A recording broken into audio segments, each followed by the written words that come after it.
Bonjour à tous, bonjour à toutes. Stevenson disait dans une citation, il n'y a que 3 sujets de conversation. Je suis moi, vous êtes vous, et les autres sont les étrangers. Pour reprendre ces mots, mon rôle est d'inviter des artistes pour mettre en lumière ce qui chez eux est étranger pour vous. Un moment exclusif pour rentrer et accéder à un univers musical. Bienvenue dans la saison 2 du podcast Hype Soul.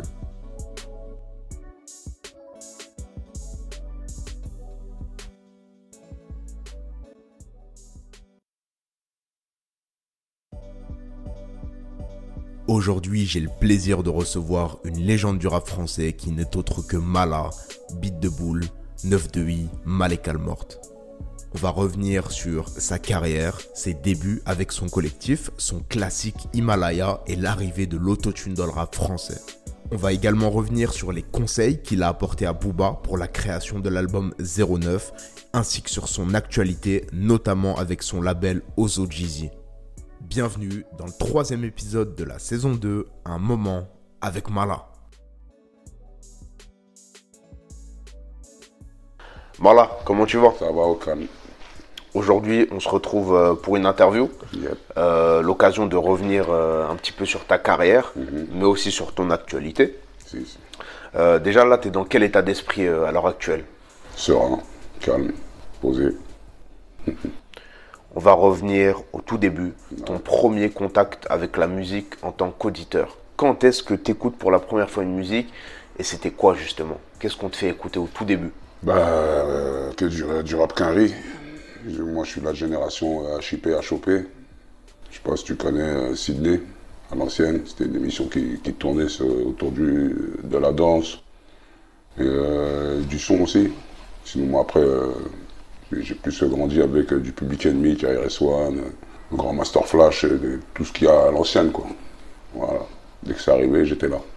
Et justement, quand est-ce que tu as eu ce déclic auditeur-artiste? Quand est-ce que tu t'es dit, je vais faire du rap? Ça, c'est Zoxy qui nous a ramenés dans le moule. C'est là qu'on a créé Beat de Boule. Il nous a écrit nos textes au début. Il nous a appris comment poser sur une instru. Tu revenais sur ton tout début de carrière. Tu disais que pour arriver au niveau de talent où vous étiez arrivé, justement, il y avait beaucoup de travail. Vous aviez beaucoup charbonné. Ouais. Est-ce que toi, tu penses que tu avais un truc naturel, prédéfini pour le rap? Un truc inné, finalement? Non, même pas. Non. Je te dis, c'est Zoxy. Il nous a formés, puis voilà, après c'est devenu un kiff, et on n'a pas lâché l'affaire, et voilà, jusqu'à aujourd'hui. Au sein de ce collectif, justement, Beat de Boule, encore dans les groupes qui se sont formés au sein de ce collectif, Malek Almort, Lunatic, etc., Mauvaise Langue, comment t'as fait pour te démarquer? Qu'on dise, ce gars-là, c'est Mala. Parce qu'il y en a dans le collectif qui sont restés un peu plus dans l'ombre, et justement, ils essayaient d'émerger, ils n'y arrivaient pas. Mais il y a Mala qui est ressorti. Comment t'as fait? J'ai charbonné, moi. Je me suis retrouvé sur des mixtapes.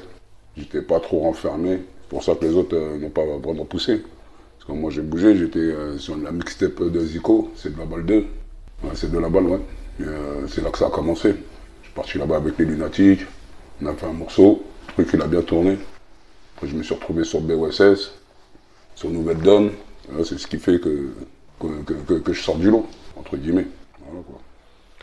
Est-ce que c'est pas dur de créer en solo après avoir pris l'habitude de créer en groupe? Non, on a l'habitude d'écrire des 16 mesures, 64 mesures, 72, même 96. On va dire que c'est pas un souci. C'est pas un souci.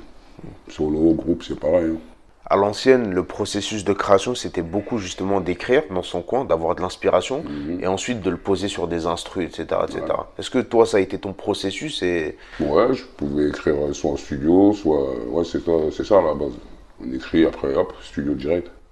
Et aujourd'hui, est-ce qu'il a changé ou pas du tout? Est-ce que tu reçois des prods des beatmakers? Oui. Non, pas grave, ouais. Tu soulignais à l'instant que Zoxy écrivait vos textes au début. Ouais. Quand est-ce que toi, tu as commencé à les écrire tout seul? Et est-ce qu'il n'y a pas eu un contraste finalement? Non, il n'y a eu aucun contraste. Dans le style? Non, même pas. Non, ça va pas changer. Hein. Ça, c'est depuis le début, je suis toujours pareil, j'ai pas changé. J'ai juste ramené l'autotune. Et c'est tout. On parlait tout à l'heure en off, justement, tu me disais que niveau business, industrie du rap, etc., tu t'y es pris tardivement parce qu'il y avait des gens qui s'occupaient de ça au début. Ouais. Est-ce que c'est pas quand tu es parti en indé que tu as été un peu obligé de mettre la tête dedans pour avoir une vision sur tout ce que tu faisais? Non, de toute façon, on était en indé depuis le début. Donc, on n'a jamais signé. Bon, après, là, comme je m'occupe de moi tout seul, je suis obligé de mettre la tête dedans. Je suis obligé de voir ce qui se passe. Parce qu'avant, il y avait des gens qui s'occupaient de ça. Moi, c'était pas mon bail. Maintenant que j'ai un label, c'est différent. Là. Et on apprend. Donc ton label OG, il me semble... Ozo Jay-Z. Ozo Jay-Z, ok.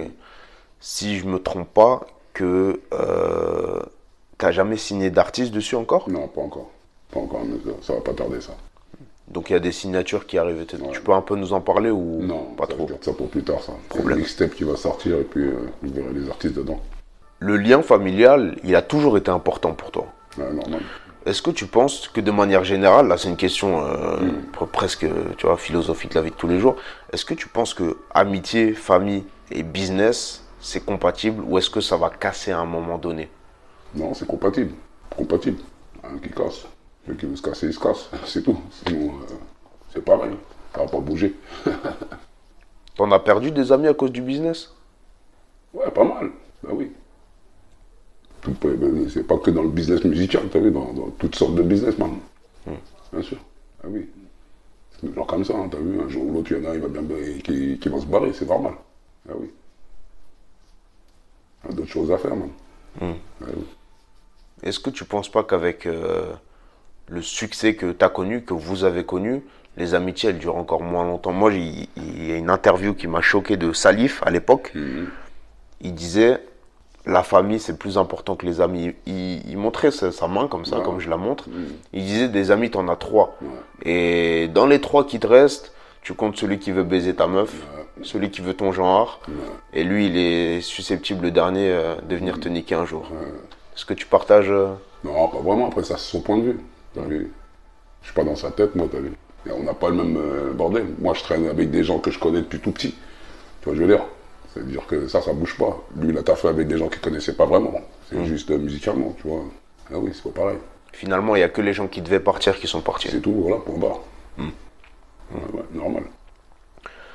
La musique est un business. La mort de Michael Jackson, elle a descendu ton album dans les charts. C'est fou. Le retard d'un autre disque à l'époque que tu avais sorti, il a joué en ta défaveur en termes de vente. Est-ce que tu penses pas finalement que tout est une question de timing et qu'il n'y a pas de recette miracle pour marcher? Non, il n'y a pas de recette. Et puis après, il faut essayer de sortir quand il n'y a personne, tu vois, je veux dire. Si tu te retrouves avec des 5-6 albums le même jour que toi, tu peux couler, ça dépend de la personne. Surtout comment dire, la notoriété qu'il a.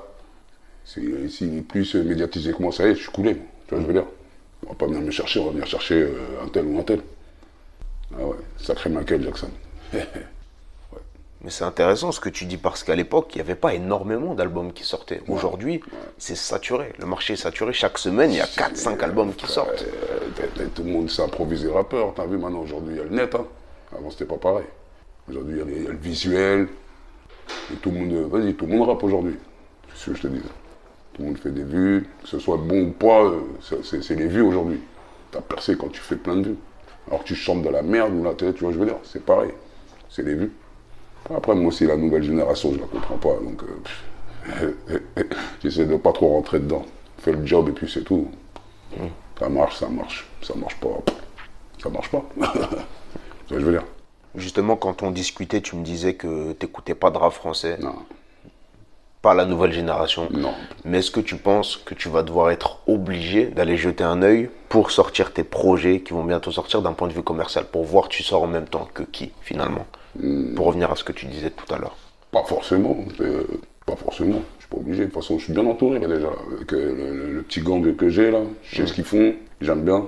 C'est des potes en plus. Donc voilà. Comme je te disais, je ne me penche pas sur le rap français actuel. Mais même d'avant. Moi, j'aimerais te parler de quelque chose. Ton album Himalaya. Ouais. C'est un classique du rap français au jour d'aujourd'hui. Quel regard tu portes des années après sur ce projet, justement? Toujours le même. Toujours. Toujours satisfait. Je suis content. Il est d'actualité encore, donc c'est cool. pour modifier une phrase, je dirais, depuis 09 et Himalaya, ils critiquaient, mais ont tous saigné l'autotune. Ah, il est ouf. Himalaya a été enregistré avant 09. Ouais. Qu'est-ce que ça a fait d'avoir lancé l'autotune en France? Personne ne le faisait avant. Personne. Non, C'était la personne. honte. Ils Certains, invitaient des hein. chanteuses Ouais, ouais. sur les refrains. Voilà. Ah ouais. Je suis pas trop chanteuse, moi. C'est rare, ça. Parce que ça a fait, bah, moi, que de la satisfaction pour moi, pour ma part. Après, comme je t'ai dit, ça marche pas, bah, ça marche pas. Et voilà. Comme tu vois aujourd'hui, tout le monde saigne le bordel. Voilà. C'est tout. Même ceux qui n'aimaient pas. Tu vois. Il y a un petit paradoxe que j'aimerais soulever, c'est plutôt intéressant. C'est toi qui as conseillé à Booba de mettre Ouais, l'autotune. de l'autotune sur 09. L'album a été mal reçu par le public, Ouais. commercialement, de la part des critiques aussi. Mais juste après, au même titre qu'Himalaya, Ouais. classique, et il a été reconnu comme avoir mis une vague De ouf. dans le rap français. Dedans. Mais justement, à cette époque-là, c'était quoi cette relation? Est-ce que Booba, il s'est dit après, oh, merde, il m'a mal conseillé le Renoir? Ou est-ce que... Non, jamais. Jamais. Ok. Non. Ah, nous, t'as vu, on fait les choses. Nous, après, dès que l'album, pour nous, il est fait bon. plaisir. Il nous D'accord. fait plaisir déjà, nous. Après, le reste, on le donne. Après, c'est à eux. Les gens, comme t'as vu, aujourd'hui, le truc, il a explosé en 09. Final Voilà. classique. Voilà. Que les gens, t'as vu, ils savaient pas ce que c'était l'autotune. Ça a claqué partout, jusqu'au state, partout, mon Dieu. Tout le monde est sous autotune. C'est vrai qu'il y a énormément d'anciens qui sont en quête de reconnaissance un peu. Et j'imagine en fait que toi, tu mérites beaucoup plus de reconnaissance que ces gens-là, que ces anciens, etc., pour avoir lancé ça. Est-ce que toi, c'est un truc qui te... Ou pas du tout, justement, d'avoir cette reconnaissance, de dire, hey, quand même, reconnaissez Non, ce que j'ai fait. Moi, je m'en fous. Tu fais ton Personnellement, truc je m'en dans fous, ton je coin. fais mon truc et puis point barre. Je calcule pas trop ce qu'ils pensent. Hein. Je te dis, dès que le produit nous plaît, ça y est. Hein. Et tant que ça te plaît, toi, c'est... Pour le reste, je m'en fous. La critique, après, qu'elle soit bonne ou mauvaise, hein. Toujours une critique, hein, tu vois, je veux dire. Ah ouais. Il y avait des gens qui t'ont dit avant Himalaya, fais pas ça. Non, jamais. Ok. Personne. Tout le monde était pour. Tout le monde était pour. Bah oui. Bah oui. On ramène un nouveau truc. Bah oui. Et qu'est-ce que tu penses justement des conseils des gens de ton équipe, etc. Quel pourcentage tu prends en compte pour toi, ta création artistique? Non, t'as vu, on se critique pas entre nous. T'as vu, tant que le frère, tu vois, il bouge sa tête, ça veut dire c'est bon, t'as capté. S'il s'endort, bah, ça veut dire que tu dois recommencer ou tu vois, ça saoule. Tu vois, je veux dire. Voilà, c'est comme ça qu'on voit, nous. Donc, dès qu'il tourne en boucle pendant 2 heures, ça veut dire que t'as vu, le truc, il est dans la boîte. C'est comme ça qu'on tape, nous. En 2018, tu disais que le cinéma, le doublage, la radio, ça t'intéressait pas. Ouais. Justement, le journaliste avait relevé ça parce que tu as une voix atypique, etc. Ça pourrait être intéressant. Là, on te retrouve à l'affiche de la série Le Carré, Carré. dans la saison 2. Est-ce que tu peux nous en parler? Pourquoi ce choix? Pourquoi ce changement, etc. etc. Bon, le Carré, t'as vu, c'est le réalisateur, il s'appelle Mirux. C'est un bon poteau à moi. Et souvent, il était avec un autre poteau à WAM qui lui, me cassait la tête justement pour être dans les doublages. Tu sais, pendant des années, il me cassait la tête pour être dans les doublages ou enfin les voix off, tout ça. Puis bon, là, j'ai vu la série de mon poteau, j'ai dit, allez, ils ont voulu m'inviter. Je leur ai dit, bon, si je meurs au premier épisode, c'est mort. Bien sûr. Tu vois, je veux dire. Bien sûr. Et voilà. Faut qu'au moins on soit une tête dedans et puis voilà. Voilà. Puis ça s'est fait, j'ai essayé, tâté, j'ai kiffé, et puis voilà, maintenant ça y est. Nouvelle casquette de comédien. Et ouais. Ça te plaît cette casquette? Oh, D'avoir terrible. plusieurs casquettes? Ouais. Ah, je suis auteur, compositeur, interprète, producteur, et là, acteur. Mais si ça te plaît justement ces casquettes, pourquoi ne pas être allé dans le doublage, etc. C'est un On a le monde temps, là, super on a le intéressant. temps, on a le temps. Ok, donc Ah ouais. la porte n'est pas fermée. Non, c'est pas fermé. D'accord. Ah ouais, non, ça y est, là, je suis open, là, man. On se lance des nouveaux défis. C'est vrai que ça peut être que bien justement. Bah ouais. Si on prend l'exemple d'un Fianso par exemple, il a utilisé son rap pour aller au théâtre, Ouais. au cinéma, etc. Toi maintenant tu as déjà plusieurs casquettes, comédien, etc. etc. C'est vrai qu'avec un doublage ce serait énorme. Hein. Ça viendra avec le temps, tranquille. L'école du 9-4, la Mafia Quinfri, etc. Ils vont bientôt faire une série Ouais. sur leur histoire. Il y a NTM également, il y a un documentaire qui va sortir, Ouais. etc. Tu penses qu'un jour, il y aura un documentaire, une série sur Un film sur le 9-2-I, Beat de Boule, toute cette histoire avec des vrais acteurs qui vous représenteront, etc. Et je sais pas, peut-être, on va savoir. T'aimerais bien? Ce serait marrant. Ouais, ce serait marrant. Si un producteur il vient vous voir, Il faudra réunir tout le monde, que tout le monde soit d'accord. Si on a qui ne veut plus entendre parler de musique, il faut que tout le monde soit d'accord. Non, et justement, t'es encore en contact avec des personnes du 9-2-I, Beat de oui, Boule? toujours. Toujours. Toujours. Ouais. Toujours. Je n'ai aucun pépin avec la famille. Et le linge sale, il se lave en Ils se famille. lavent en mi-femme, ma gueule. Bien sûr. Capté. Dingue. Traverser les époques, c'est compliqué. Certains y arrivent, d'autres y arrivent pas. Toi, tu es toujours là, Je suis là, je des bouge années pas. et des années après, Normal. à sortir des projets. On va revenir donc sur l'actualité. Déjà, comment tu as fait à chaque fois pour te renouveler, pour sortir toujours des nouveaux projets? Il y avait Ghostfazer, Diamant Noir, etc. Comment à chaque fois tu as réussi à prendre la vague et à pas te noyer? Ça, je sais pas, ça c'est le public après, t'as vu. C'est lui qui te noie, en gros. C'est pas toi qui te noie, c'est eux qui te noient. Si t'écoutes pas, bah t'es cuit. Tu vois ce que je veux dire? Des fois, tu te roules la barque toi-même. Ça, c'est pas dans mon côté, ça. Les mauvais choix de carrière, etc. Non, non, non, il n'y a jamais eu de mauvais choix de carrière, t'as vu, je suis Oui, mais patient, du coup, je parlais je suis plus question pour les patience. autres. Ah, les autres, Vu que tu me après, disais que c'est le public, c'est seul le public. Après, il y en a, bah, ils se tirent la balle ils se tirent une balle dans le yet, mais ça c'est pas dans nos trucs. Et moi, t'as vu, je suis très patient, j'aime bien prendre mon temps. Et voilà, quoi. J'ai dit, on fait, si ça nous plaît, on balance. Voilà. Et justement, là, label OG, bientôt des signatures, bientôt des Ouais. projets. Toi, il me semble qu'il y a un projet commun avec Bridja qui arrive. Ouais, si, Est-ce que tu peux nous en parler plus longuement, justement? Ouais, ça s'appelle Chotas, l'album. À la base, ça partait d'un feat à la base. Et mon associé, qui est là, Djara, a proposé à ce qu'on fasse un album en commun, vu qu'il a une rapidité d'écriture. On avait un studio sous la main, celui de DJ Bagdad. Comme ça, un bon poteau à voir, il nous a mis bien, et puis voilà. On descendait 2 fois par semaine dans son studio, on restait 3-4 heures là-bas, le temps de poser 1 ou 2 morceaux, voire 3. Et puis ça s'est fait pendant la période de Ramadan, du Ramadan même. On a fini depuis. Là, on est en train de passer au mix. On a fini les mix. Là, on fait le mastering.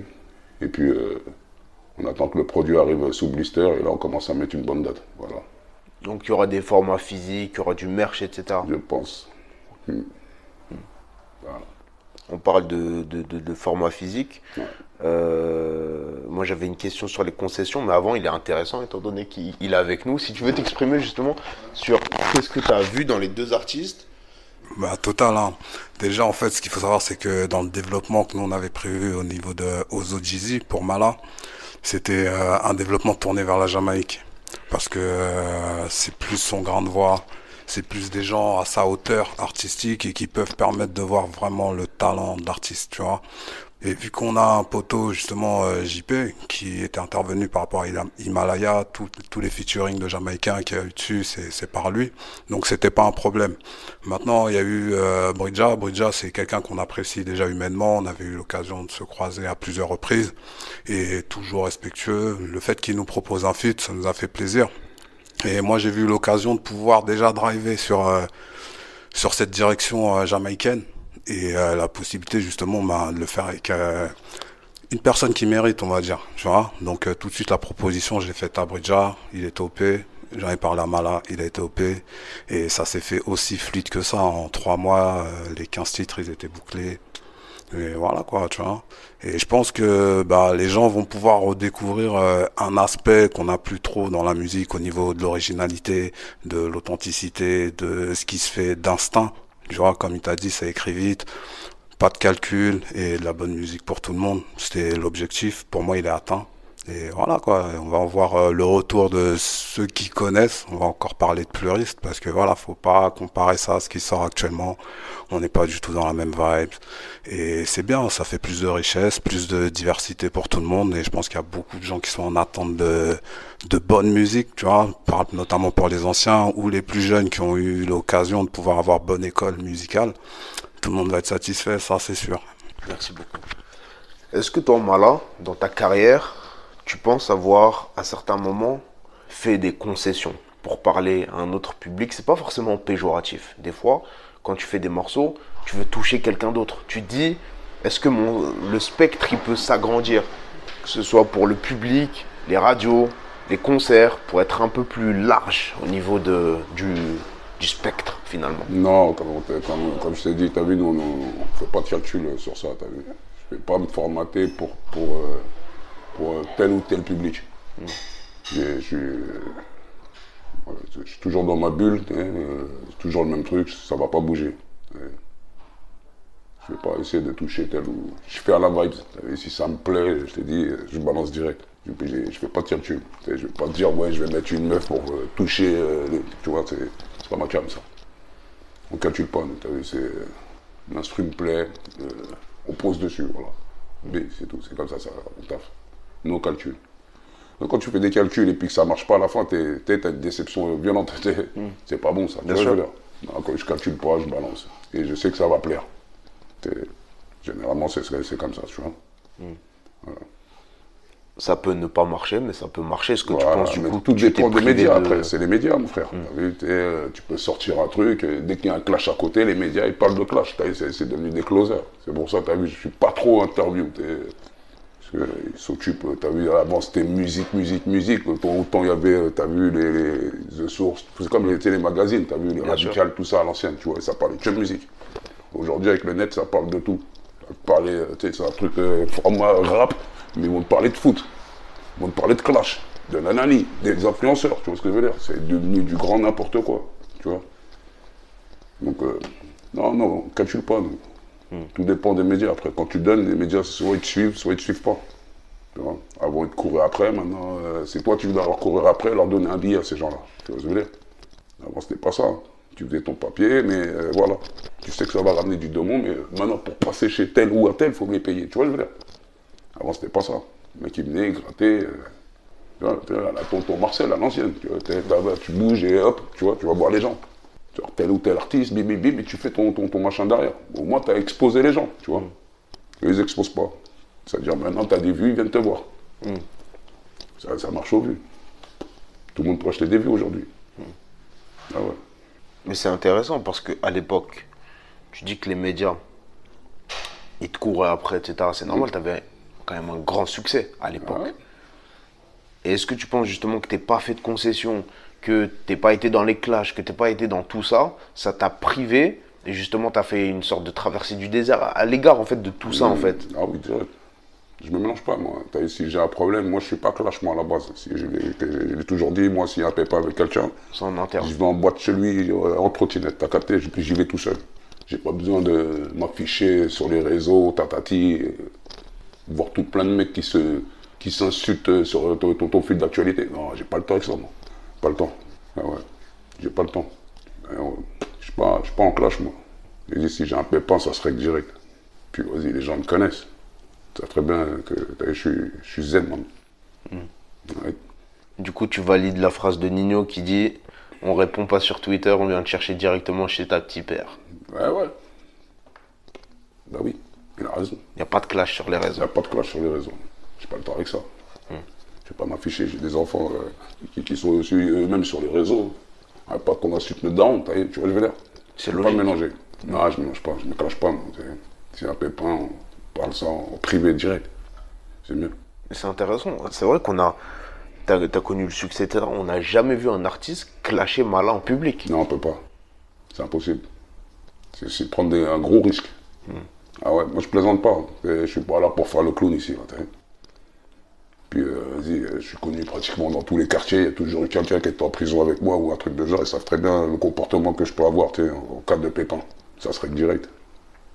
Et vu l'âge que j'ai, je ne peux pas me permettre de me faire insulter par des gamins.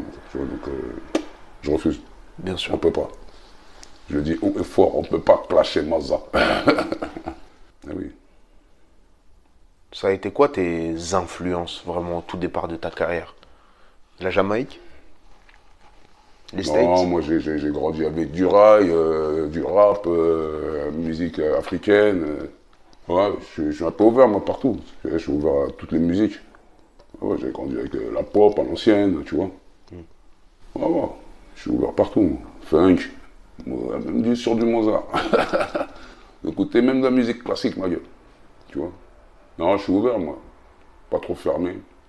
Il y avait qui comme artiste parmi vraiment ceux que t'écoutais et qui t'ont, tu penses, influencé? Parmi eux, parfois, tu retrouves quelque chose dans ta musique à toi. Tu dis peut-être, je l'ai pris de lui involontairement. Non. Pas d'influence, aucune. Ouais. Je vais pas essayer de faire comme lui ou comme lui. Comme je t'ai dit, nous, ça marche à l'instant. C'est comme ça.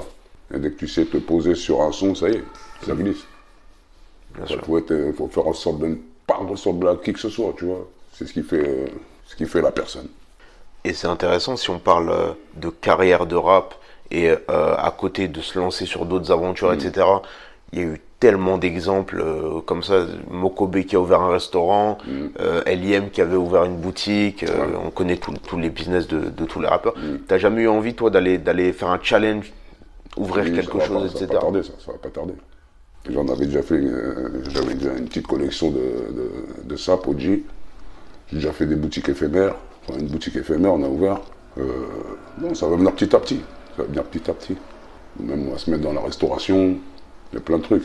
Si tout marche bien, si ça roule comme on veut, on va avoir plein de petits commerces comme ça. On va être partout là bientôt. Il me semble que ça fait un certain temps quand même que tu n'as pas été beaucoup en live, etc. Est-ce que tu sais toujours à quoi ressemble ta fanbase? Parce qu'elle est bien présente, il y en a encore, il y a des gens, etc. et des nouveaux. Est-ce que tu sais un petit peu à quoi ils ressemblent, que tu as l'occasion d'échanger un petit peu avec eux, etc. J'échange tout le temps avec eux. Je suis sur le réseau, je bavarde avec eux.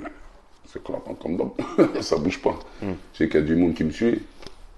Mais voilà, ça bouge pas. Il y a tout un gang de soldats que j'ai là, c'est bon. C'est pour continuer dans cette discussion, tu vois, justement, on parlait de Clash tout à l'heure, tu vois, certains, comme je te disais, tout à l'heure, on parlait de Clash, tout ça, de certains rappeurs que tu vas voir apparaître que dans les médias, ou sinon, ils sont, vas-y, frère, à l'étranger. Nous, moi, ce que j'ai kiffé avec Mala, c'est que, frère, partout où on est, partout où on marche, que c'est 17 ans, 16 ans, 25, 45, 60 même parfois, Mala. Et c'est ce contact-là, en fait, que je kiffe. Et que c'est ça que je trouve de vraiment artistique. C'est que, voilà, aujourd'hui, on va dire que dans le circuit, il y a plus des stars que des artistes. Tu vois ce que je veux dire? Et l'artiste, c'est vraiment, comme il disait, c'est le public qui fait l'artiste. Et encore faut-il que le public soit informé sur les actus de l'artiste. Ça aussi, c'est une chose à dire. Mais sinon, c'est quand t'as un public qui te ressemble en face de toi, ou que même, justement, ne te ressemble pas du tout, et arrive de partout, sans que tu fasses appel à eux, que tu sois en événement, ou en représentation, au concert, ou quoi qu'est-ce.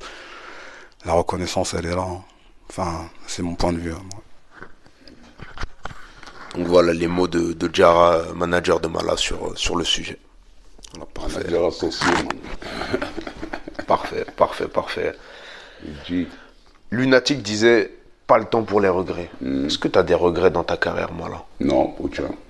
Aucun regret. Tu as fait tout ce que tu voulais faire? Je fais ce que je veux, de toute façon. Et je continue. Ça bouge pas. Je fais ce qui me plaît, maman. Ça bouge pas de regrets, tranquille. Il n'y a pas une date limite pour le rap, tu penses? Tu te vois... Après, j'imagine que tu vas encore produire des artistes, etc. Mais est-ce que tu te vois sur scène à 55, 60 ans, etc. Si on a la pêche.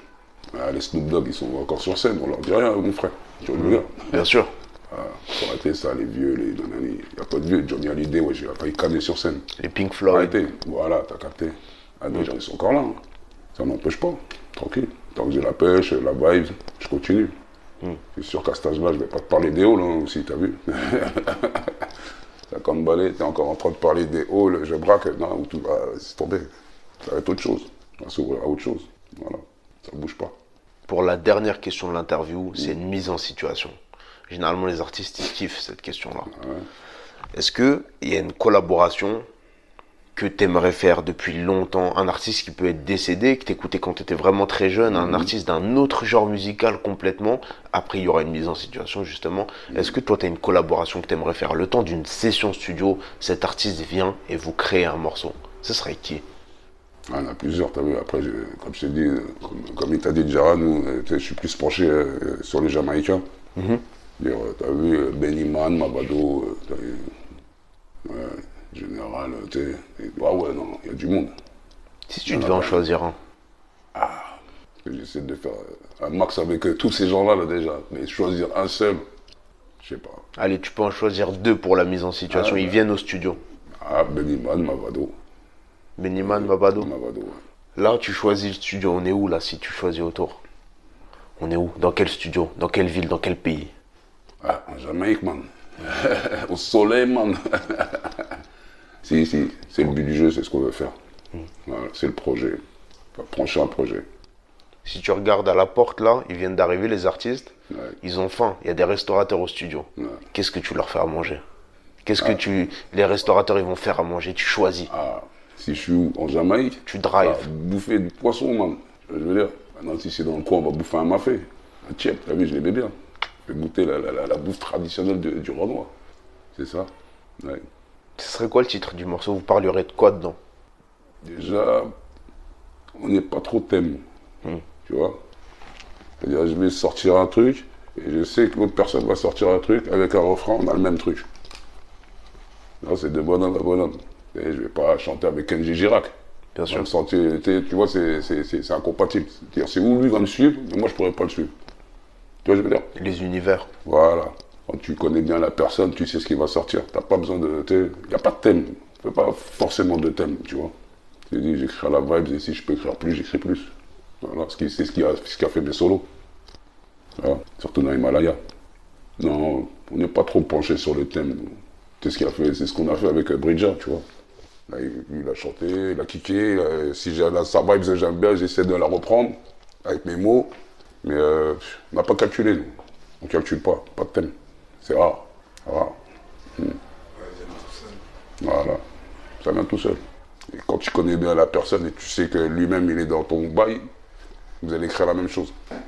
Ouais, en fait, juste pour rebondir sur ce que dit Mala, je pense qu'il y a des rappeurs qui sont mentales, qui vont être thème, mesure, découpage, ça d'abord, ça ensuite. Et après, justement, tu as des artistes qui, eux, c'est le sentiment qui parle, en fait. C'est-à-dire que c'est jour de météo. Si tu as de la chance aujourd'hui, ça va être du soleil. Si c'est l'orage qui sort, qui a besoin de sortir, ben, ça va être l'instru orageuse qui va l'inspirer.